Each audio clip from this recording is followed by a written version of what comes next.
earlier today, Elon Musk became the world's first trillionaire. It wasn't Scrooge McDuck, it was him. Scrooge McDuck was inflating his assets. That happened, as I'm sure you know, unless you've been hiding under a duck yourself, because of the initial public offering for SpaceX. Musk owns the most shares, so he got the most money, ipso facto. When I look at the countries of the world ranked by GDP, it seems like he could make a reasonable bid to own a good chunk of Africa.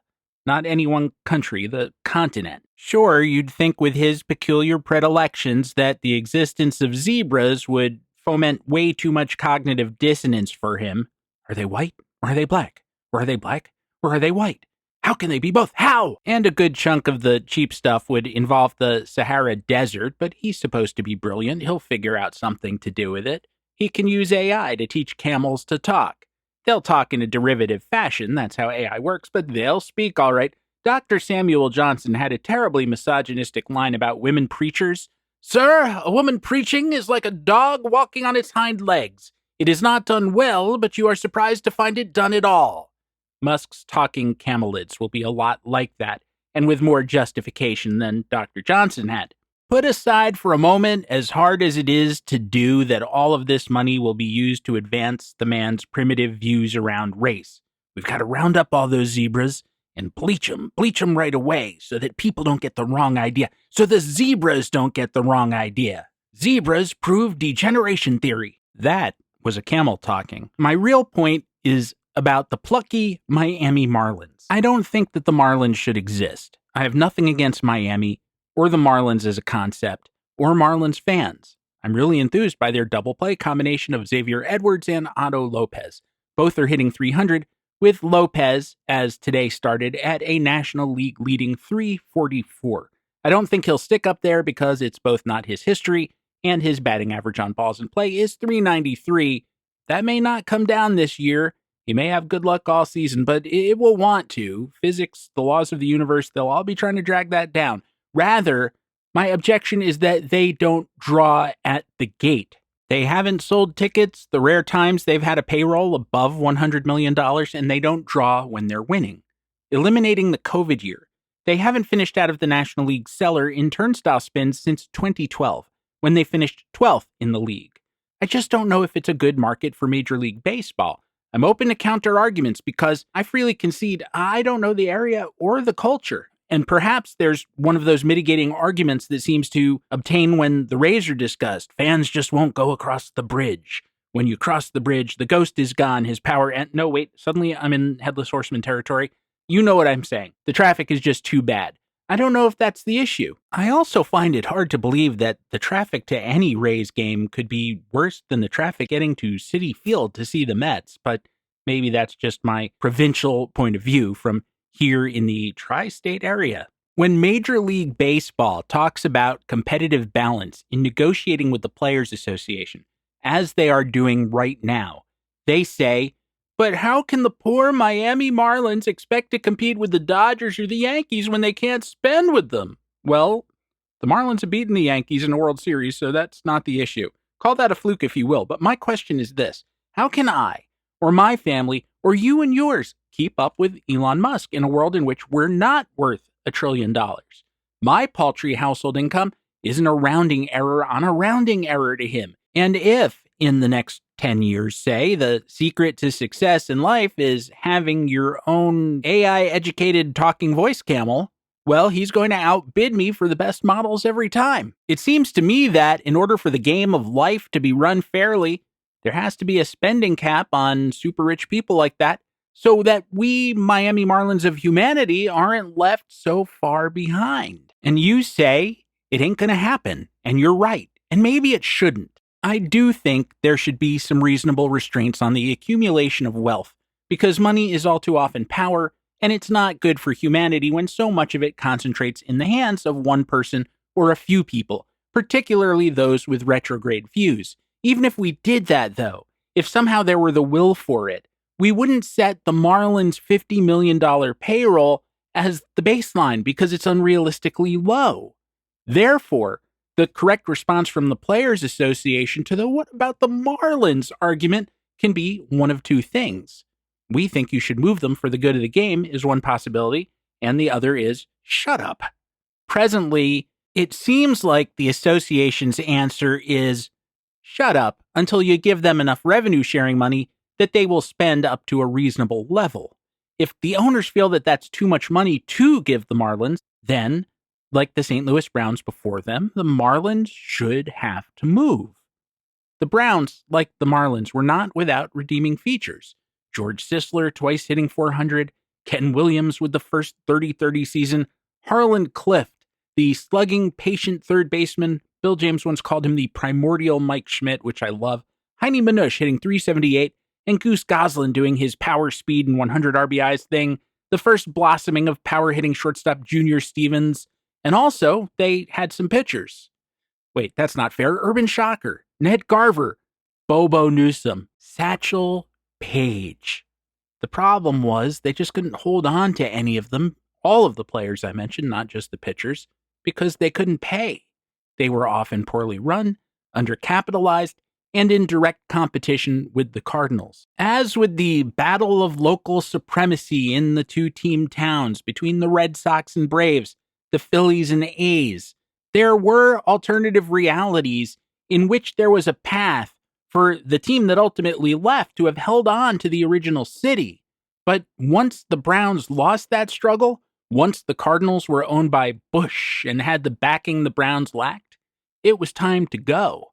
It wasn't time for baseball to say that the rest of the major league teams had to subsidize the Browns. They'd actually tried that in a low-key way, or that they had to spend down to the Browns' level. Similarly, you can't ask most of us to spend up to Elon Musk's $1 trillion level, and whatever you think a fair level of wealth for him should be, you can't realistically hold him to our budgets either.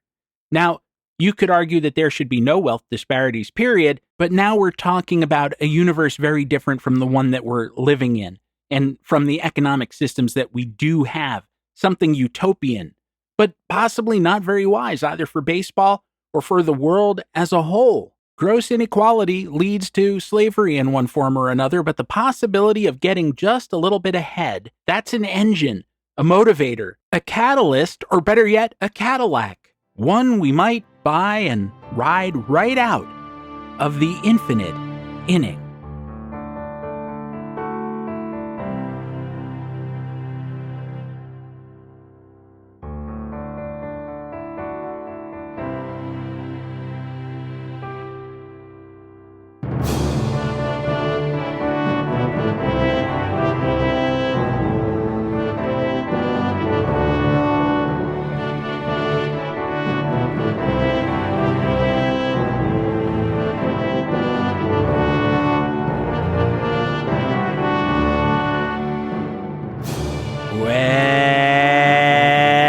Hello there, and welcome back to the show. Infinite Inning number 379 in an ongoing series. I am, as ever, your congenial host, Stephen Goldman, for this trip to the past, on a mission to better understand the present, the time machine being, as always, not exclusively, the game of baseball, the national pastime. Although basketball is competing with that this week, what with Knicks fever, at least in my part of the world, I think I've watched more basketball this past week than I have in my entire life. It has just never been my game, but I have enjoyed jumping on the bandwagon, watching all the excitement that has happened so far. And I'll say this, if someone had shown me a game like Game 4 of the current NBA Championship Series when I was, say, 13 or 14 and really impressionable, I might have had basketball among my interests because that was a heck of a lot of fun. But I recognize they're not all like that that was just a severe outlier of a game for a lot of reasons. But I've been enjoying myself, and I hope you have too if you're following along. And if not, we are still in the thick of the baseball season, a little more than 1/3 of the way through the campaign. And I hope your team, should you have a team, is doing very well. Now, before we go much further, I must issue the dreaded trigger warning.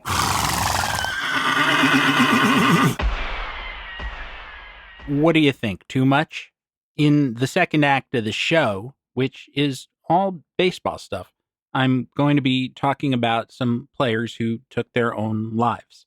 If this is upsetting to you, if you have youngsters in the car who might be impressionable and not ready to discuss such a difficult issue, then by all means, hold off till later. That's still a few minutes in the future. There'll be a break between us and then, and you'll have plenty of time to take the exit ramp should you need to.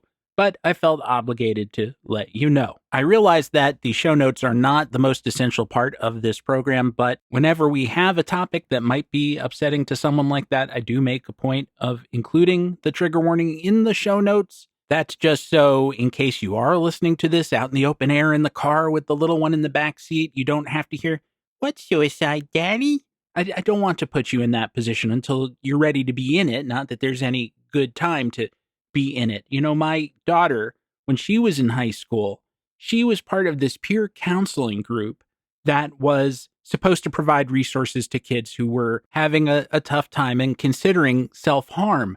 But the materials, at least as they were relayed to me, seemed so weak, and it reminded me of my own teenage years when it was Nancy Reagan and the anti-drug campaign and just say no, which I don't think dissuaded anyone. And that was roughly what my daughter had to work with. Teen suicide.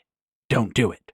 Oh, okay. Well, when you put it that way, I guess I'll find the strength to muddle through. And I'm not mocking that. The language seemed inadequate because there isn't that much that is adequate. You're dealing with existential despair, particularly if you're talking about high school kids, at an age in which you are not equipped to cope with those sorts of cosmic questions of sadness and destiny. Not that we ever are at any age, but when you have a little more mileage on you, you at least have a greater perspective on the idea that tomorrow is another day and the sun will rise and maybe things will feel better. And I think just as a matter of maturity, you're a lot less impulsive the older that you get. You just move slower in every way possible. Just ask Albert Pujols. I'm not really sure why this was on my mind this week, but I found myself, as I came out of this existential experience myself, which turned out to be kind of overstated, and I'll talk about that for a moment, I found myself thinking about the times that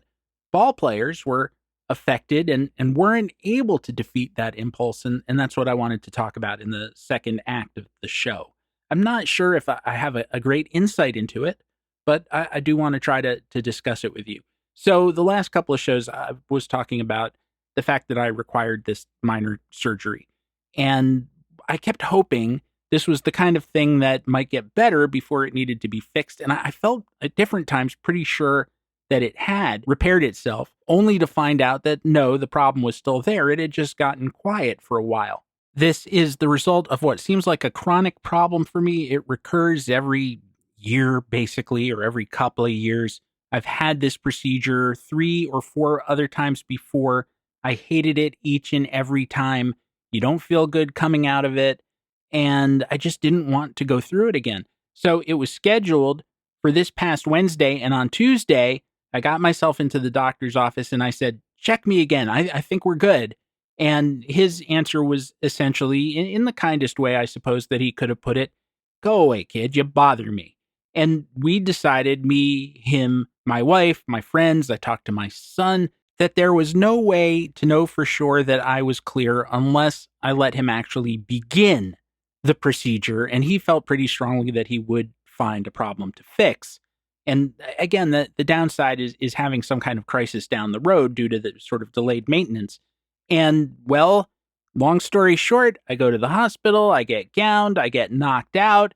He goes in, there's nothing there. I was right. It took a long time for me to be right because I kept putting this off. I was in pain for a long time. And part of his argument was, dude, it's been 10 weeks since we started with this. If it's not better after 10 weeks, why would it be? Well, it turned out that it was, as of the day before, it seems. And to be very clear, I would not recommend this to someone, say, experiencing spectacular headaches or chest pain or chest pressure, because those are emergent problems. Get thee to the ER right now if you're feeling anything of that nature. This was more of bearable discomfort. If it had been anything else, I would have taken care of it 10 weeks ago. So do not be like me if you don't have symptoms like me and a familiarity with what it was I was going through due to having gone through it so many times. So the upshot of it was There's a huge load off my mind and other parts of my body because carrying this for 10 weeks was heavy. It was always looming over me like the sword of Damocles, a very undersized sword of Damocles, maybe more like the butter knife of Damocles, but still, you don't look forward to being punctured and probed by the butter knife of Damocles. Who is Damocles to you that he gets to take that sort of license with your person? And so, my good friends, good people, I'm a little dinged up, but I am here. I have some of the after effects of a surgery without going all the way through the surgery. A little bit of that post-anesthesia syndrome, but I'm getting better. And I thank all of you for your patience and your support. Because the surgery fell on my deadline day, I didn't write for Baseball Prospectus this week. That doesn't mean that there wasn't a ton of other good stuff to check out, and I very much hope you do, including the most recent Business of Baseball Union versus Owners piece by my good friend Mark Normandin, which inspired the first segment, which you just heard. I did knock out 3 Dead Player of the Day posts over at Patreon. There was the ill-fated catcher Frank Hayes of A's fame, the Negro League's first baseman Lenny Pearson, Newark Eagles great. I feel like I don't talk about the Newark Eagles enough.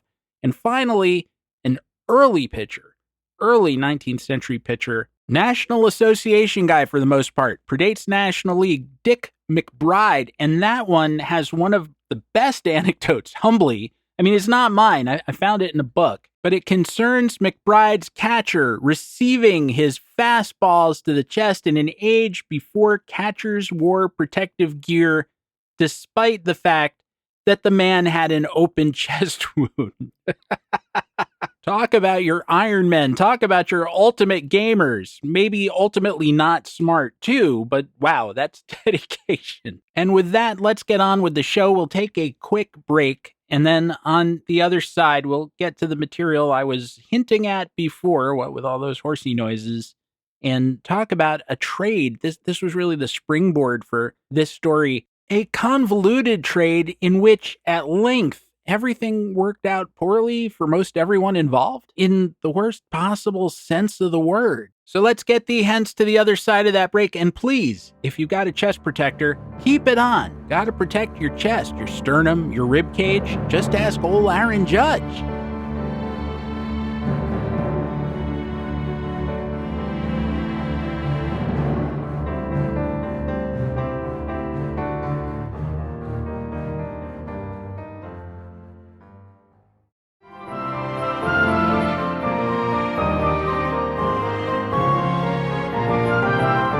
As I said a few moments ago, this starts out as just a trade, and then it kind of quickly became macabre. It was always confused and weirdly motivated. I think the macabre came, as I said, at length. In the 1930s, the Cincinnati Reds had a right-handed pitcher named Benny Fry.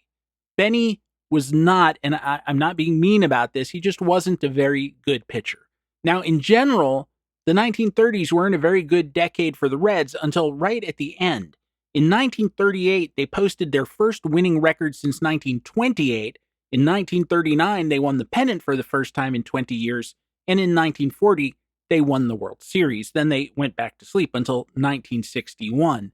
For most of Fry's stint with the club, they lost over 90 games a year, so they didn't support him very well in the way that we will often see a mediocre pitcher lifted up by a good offense or a great defense. They hit that 90 loss mark 6 out of 8 years from 1930 to 1937. The Reds, although they have gone through some great periods, obviously, like the 39-40 corridor I just mentioned, like the Big Red Machine, they've had long down periods, but usually without bottoming out. The Reds have lost 100 games in a season only twice in their long team history.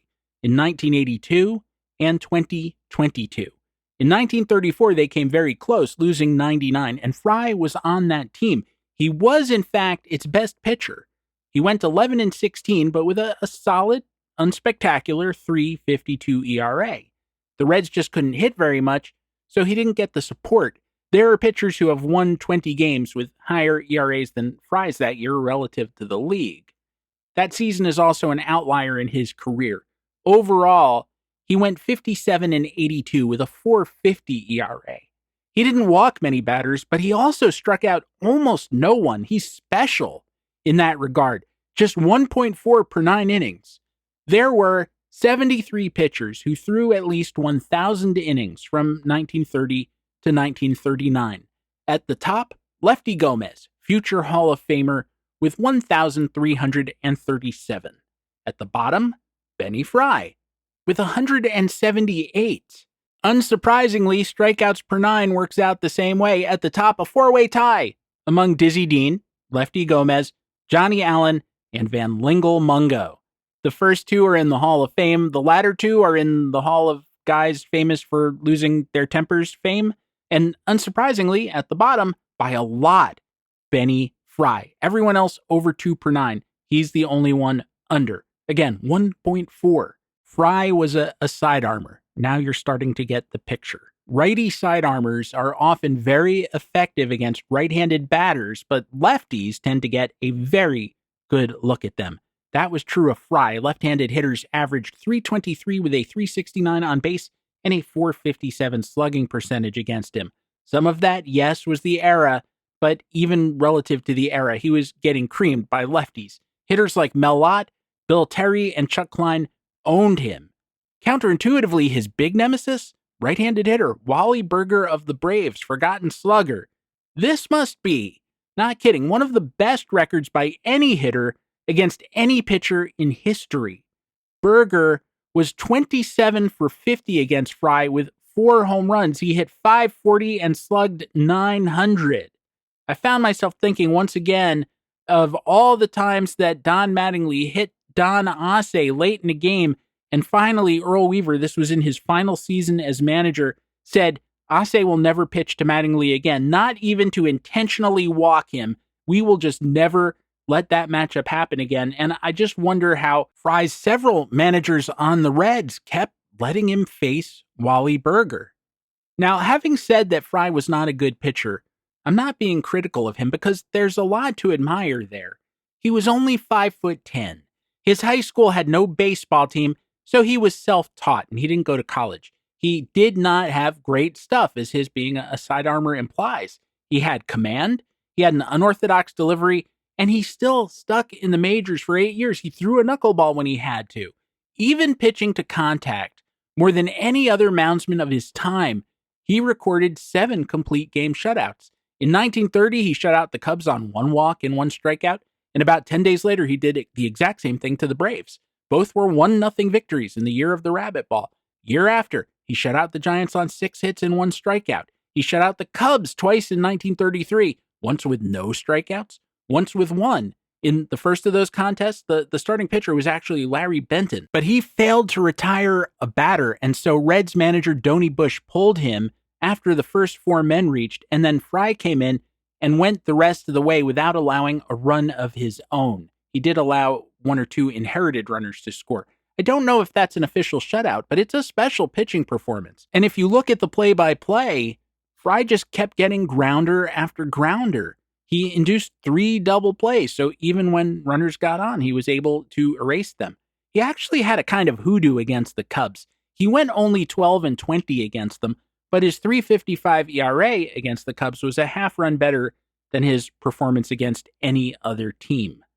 Fry came out of Michigan, and despite his lack of high school or collegiate experience, was good enough to pitch for the Toledo Mudhens at the highest level of the minors, starting when he was 18 years old. That was in 1924. The Red Sox gave him a look at one point, but never brought him to the majors.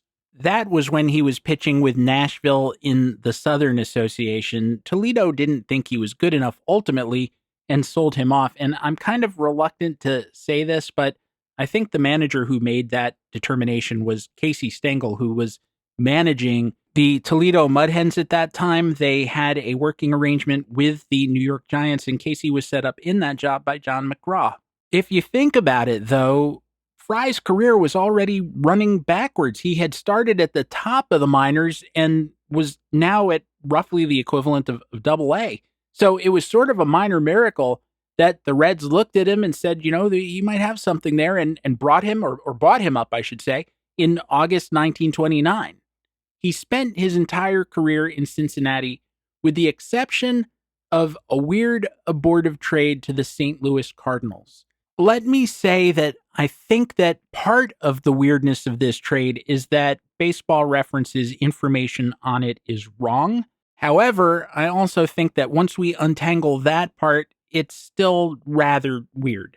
So here we go. I'm going to try to do this Solomonic thing and kind of split the baby between what they say and what the primary source record said. And I don't know, try to make everybody right. I hope that everyone is right because it's even weirder if they are. So here we go. April 1932.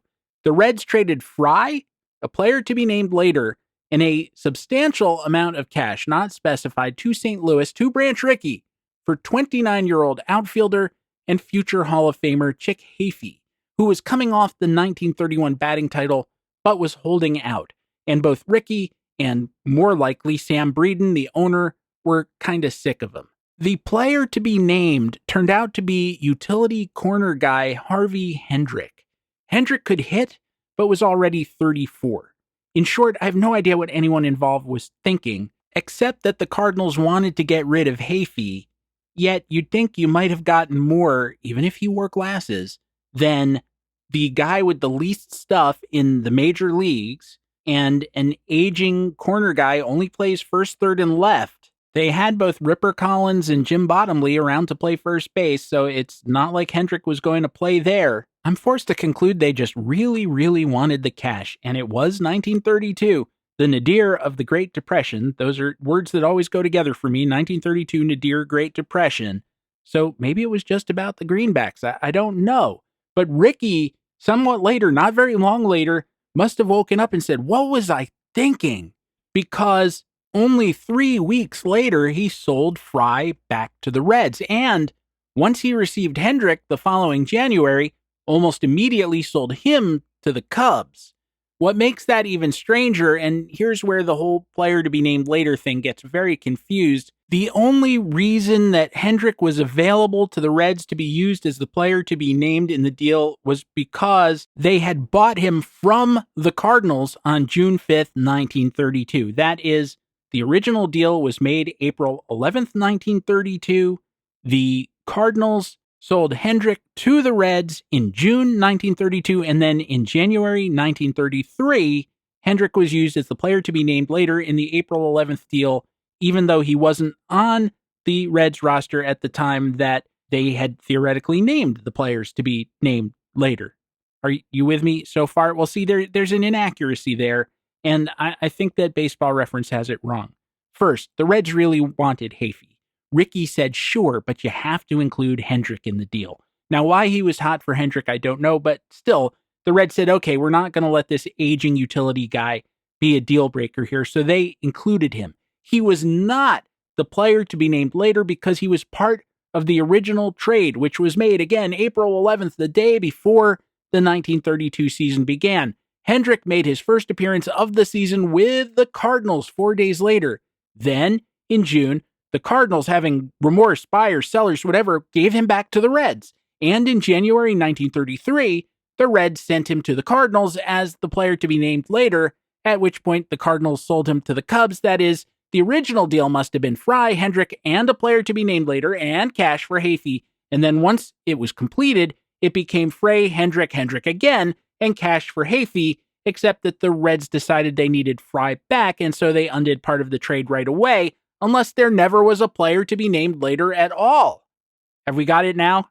Who says time travel is impossible? Once the Reds got Fry back, he went 4-10. That's just the way it was with Benny Fry. Now let's go to the other end of things. In 1935, Fry was badly pounded. He put up a .685 ERA in a spot starting role, a swingman role.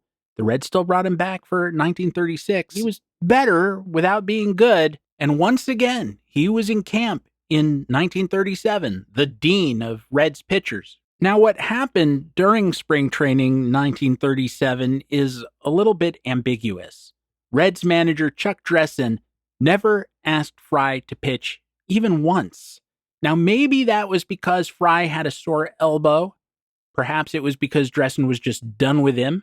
Don't need to see the junk baller. We've got the picture. Possibly a little of both. At the conclusion of the exhibition season, Dressen told Fry that he had been optioned not to the top farm club at Syracuse, but to Nashville of the Southern Association. Yes, again, Fry was 31 years old.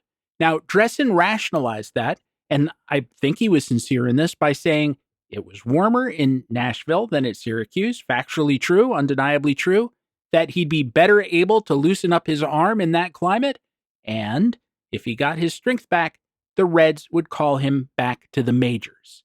Fry said, "Screw you, buddy. I'm retiring," and walked out on the spot. He went home to Michigan to join his brothers in the plumbing business. He loved to fish and said he was going to do a lot more of that, too. "I'll play semi-pro ball before I go to Nashville," he declared. But he wasn't over baseball. And we'll talk about what happened next, right after this second and final intermission of the episode.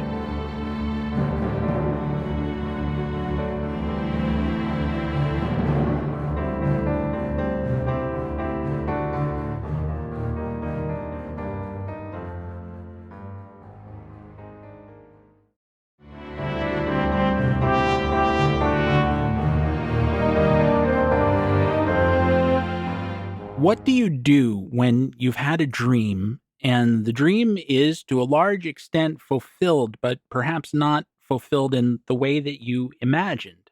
And now that story is done, that chapter is closed.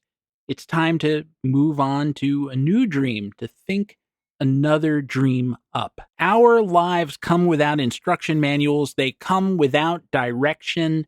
And what we choose to be, how we answer when someone asks us, "What do you want to be when you grow up?" that picture of yourself that you compose and how you follow through on that, what you might substitute for that vision later on or fall into, that is one of the great challenges of our lives, because it could be literally anything, and no one says you even have to be realistic about it. You could say, as Casey once did, "Well, if I had it to do over again, I think I'd be an astronaut." And you can see what the problem is right there, even if you said that right now, or a child did, which is, just as if your dream was to be a major league player, well, in modern baseball, at any given moment, there are fewer than 800 jobs available on major league rosters. In practice, it's larger than that, because players yo-yo up and down to the minors or from the minors. It's a tough, competitive field. Well, there are even fewer astronaut jobs than that. To borrow from the Beatles, you want to be famous, a star of the screen? Well, again, you have your work cut out for you, because so do a lot of other people, and they may look more like Marilyn Monroe than you do. Benny Fry had an unrealistic dream. He didn't have Roger Clemens, Lefty Gomez, for that matter, to stay true to the period. He didn't have that kind of stuff, and yet he made it anyway, throwing junk. Throwing it accurately, but still junk. He was on the wrong team. Maybe if he'd been on the Giants or the Yankees, he would look very different to us in retrospect, because he would have had a good double play combination behind him. Bill Terry and Mel Ott would have been hitting home runs for him instead of off of him. And yet, he did make it. He made it for so many more years and games and innings than more talented pitchers have been fortunate enough to get. Do I blame him for lacking that perspective once it was all over? No, I don't. As I said, for most of us, coming up with one dream in a universe without boundaries is difficult enough. Me, from being a very young age, I said, "I want to be a writer." And everyone said, "You got to be kidding me. Do something realistic, for gosh sakes." Don't you think they said that to Benny Fry? Come on. "Benny, old pal, I can catch you with my bare hands and an open chest wound. You got to be kidding me. You think you're going to get out Babe Ruth?" And he must have said yes. And whereas I don't think he ever faced the Babe, he got a lot of good hitters out, at least some of the time. Even Wally Berger, about 45% of his trips to the plate. So now it's over. You're 31. You could have decades in front of you. And again, you've got to make another dream up. And the entire galaxy universe of potentialities is in front of you, except you're older and a little more cynical, and it seems more obvious to you that doors have closed and you don't know what you're going to do. You do know for certain, though, that you'd like the old dream back, but you look down at your right arm and it hurts, and it just doesn't have the snap, even the limited snap, that it had when you were 18. And so, if you were Benny Fry on November 1st, 1937, you go into the garage at the farm belonging to your sister and your brother-in-law. There's a car in the garage. You close the door, you lock it, you run a rubber hose from the exhaust pipe into the car, and you start the engine. Benny Fry was survived by his mom, 5 brothers, and 5 sisters. Again, only 31 years old and said to have been despondent over the end of his major league career 6 months earlier. He did little of a sensational nature, the Cincinnati Post said in their obituary. He was just a steady plugger who pitched with his head more than his arm. He never threw at batters to scare them from the plate, possessed good control, and depended on science instead of sheer strength and speed, which he lacked. But his science deserted him that day in November. Would it be trite if I quoted Bob Dylan, "He who's not busy being born is busy dying"?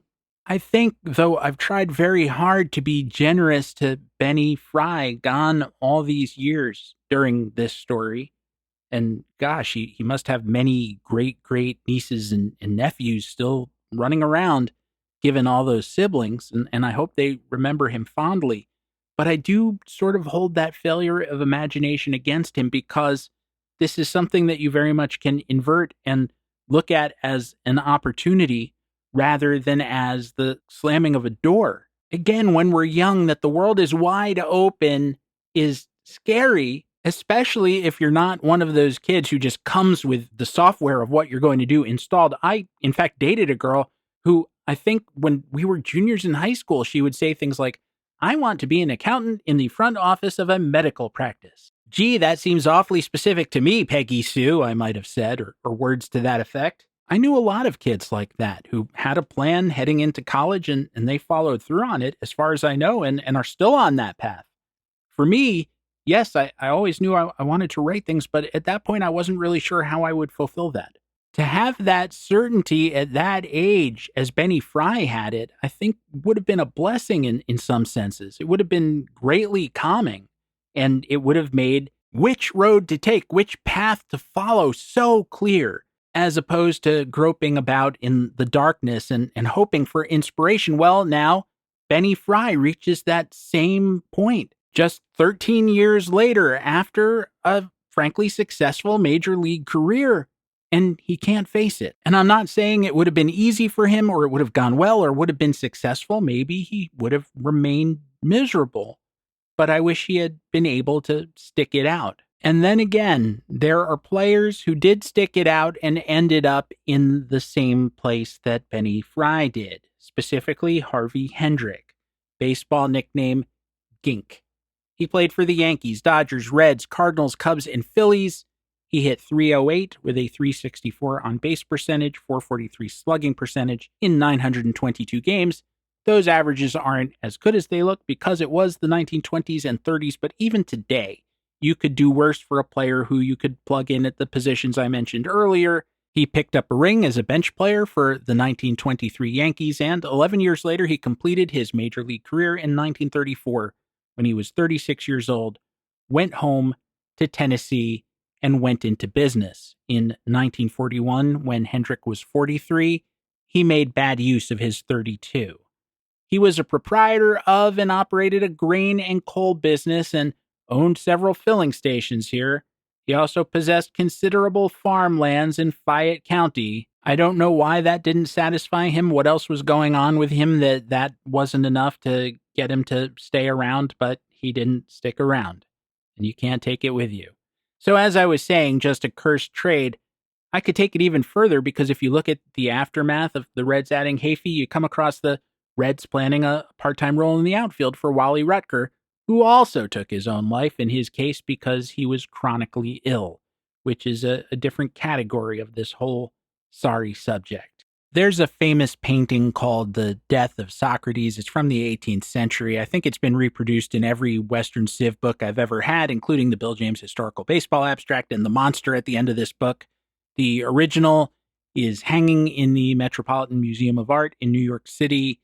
It shows the moment where Socrates, having been sentenced to death for corrupting the youth of Athens, which doesn't mean what it would to us now, but was about, I think, unpopular political speech. It's your guess, actually, and all you need to know is that those running things wanted this old guy silenced, not necessarily dead, maybe out of town. Maybe they were just trying to motivate him to leave, but if he didn't leave, he was going to be gone. And in the painting, Socrates is telling his students, give me the bloody hemlock already, because capital punishment was self-administered back then, apparently, because I'm not going to run away. I'm going to honor the law. And it's supposed to be this big lesson, one that, at least in the painting, his wife, his students, I haven't looked too closely, but possibly his dog, they're all going, oh, come on. But Socrates, with his finger pointing in the air, is righteous. And yes, I know a lot of you are flashing back to Bill and Ted and thinking, Socrates? However you like it, really, I'm flexible. The larger point is that they don't look inspired, they look miserable. Oh, thank you, Socrates. We're so enlightened, Socrates. It sucks that you won't be around tomorrow, Socrates, so we can ask for your reaction to all of this because we hang on your every bloody word as it is. It just doesn't look noble to me. It looks like giving too much credence to an unjust ruling just to make a point. Yeah, everyone's going to feel bad after. We didn't really mean for him to do it. He was such a sweet old guy. He just was kind of annoying, and we needed him to lay off for just 5 minutes. Why couldn't he lay off for just 5 minutes? So Socrates won the battle, but lost the war, which is to say his life. And so all possibility was extinguished, and there are possibilities beyond staying in Athens and teaching the same old class for one more year, or continuing to be a major league ball player.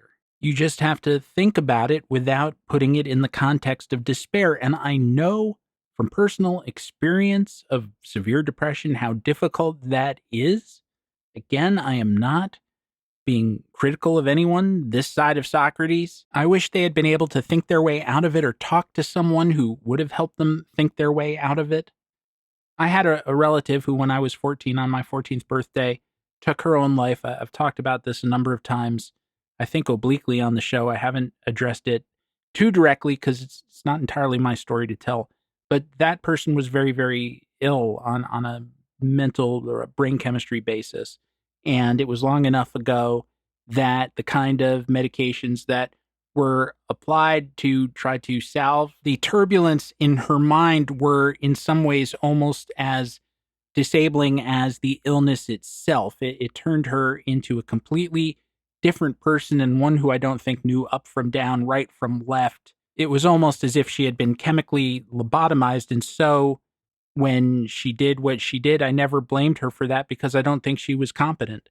I don't think that she was able to think it through in anything, even dimly resembling a rational process. And although it seems pretty clear from the method that she chose to make her exit that she intended to do what she did, again, she just wasn't really in there anymore. Someone else made that decision. Some combination of whatever was left of her original personality matrix and a bunch of stuff that came out of a bottle that was intended to help. As with Wally Rutger, I put that in a different category than I do Benny Fry. Is that a judgment, one that I'm not entitled to make? I suppose it might be. I leave it to you. I guess what I would say to anyone in Benny's position is despair is junk mail from your brain. It is a lie that you were telling yourself that there is no possibility when in fact you were adrift on a sea of possibility, not an ocean with a top, a surface, and a bottom, an ocean floor, but a sea-like space in which every direction is infinite, and any direction that you turn in might be the wrong one, but it also might be the right one. If you deny those possibilities, if you close the door, garage or otherwise, then they all cease to exist. You have confirmed what despair was telling you. You have become a sap, a patsy for the lie. Give it another day. Try to catch one more fish. There's a story about Fry trying to catch a fish in that last spring training, 1937. During an off day, he went out on a lake with a teammate and hooked a bass so large that it actually yanked him out of the boat into the water. He said he was lucky. The pole fell in the boat. The water was not that deep, so he was able to climb right back into the boat, pick up the pole, and finish the battle. And this is not something I particularly believe in, but he had himself a nice stuffed fish to mount over wherever he was staying at the time. That must have been one of the last happy memories that he had. Well, why not try it again? Because what if that bass was just life trying to buck you? Why not climb back into the boat a second time? Something else might just turn up, and, well, if it doesn't, you can always take another look at the garage tomorrow, or the day after, or the day after that. And if you chain enough of those together, you might never go in there. At least, that's my hope. See me, I love stories. Stories of hopelessness and despair. There's a place for them, and sometimes they're even true, but they're not always the most useful stories that we can tell ourselves. Now, the story of let's give it one more day, that might be a kind of lie too. But it's a lie that keeps everything open, one that sustains possibility instead of closing it down. So what's the harm in it? Climb back in the boat. Climb back in the boat. Can you hear the camels sing the song of angry camels who will not be slaves again? I think that would be a better show. There's also a better social media out there on which you can follow me at stephengoldman.bsky.social. You can also write us, by which I mean me, at infiniteinning@gmail.com, and there remains a Facebook group. Simply go to Facebook, search on Infinite Inning, bang, you're there. Should you wish to support the show, and holy moly do I hope you would like to support the show, please visit patreon.com/theinfiniteinning. Gear of a rudimentary kind, available at the-infinite-inning.creator-spring.com. Original soundtrack available gratis at casualobservermusic.bandcamp.com. Finally, should you find yourself with the proverbial moment to spare, please go to the podcatcher of your choice and rate, review, and subscribe. And if your podcatcher doesn't let you do those things, pour one out for Socrates, not hemlock, but perhaps a nice mint tea. Our theme song, which you are hearing now and have been listening to throughout the episode, was a co-composition of myself and Dr. Rick Mooring, who reminds us that Socrates said that I know nothing except for the fact of my own ignorance, which is yet another reason to stick with the mint tea instead of the other stuff. Well, for once I think that's pretty good advice. I will do that. I'm not a big mint tea fan. I've got a nice chocolate chai that Dr. Rick gave me, though. And assuming that turns out to be a benevolent bromide, I will be back next week with more tales from inside the Infinite Inning.